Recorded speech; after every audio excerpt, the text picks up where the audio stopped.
எதிர்வரும் ஜனவரி 28ஆம் தேதி தமிழக இஸ்லாமியர்களின் அரசியல் தலைவரான பழனி பாபா அவர்களுடைய நினைவேந்தல் கூட்டத்திற்கும் அது சம்பந்தமான நிகழ்ச்சிக்கும் இந்து மக்கள் முன்னேற்ற கழகத்தை சேர்ந்த ஒரு நபர் தடையாணை கேட்டு உயர்நீதிமன்றத்தில் மனு செய்திருக்கிறார்.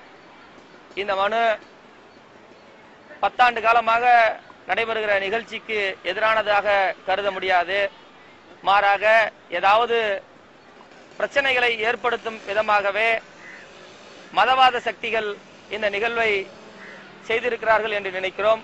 அது சம்பந்தமாக காவல்துறை தலைவரிடம் பாதுகாப்பு கோரி மனு கொடுத்திருக்கிறோம். உரிய ஆவணம் செய்வதாக கூறியிருக்கிறார்கள்.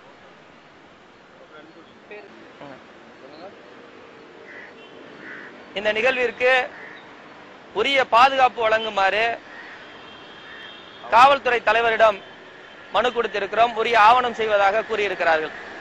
மதுக்கூர் மைதீன், இஸ்லாமிய ஜனநாயக முன்னணியுடைய மாநில ஒருங்கிணைப்பாளர்.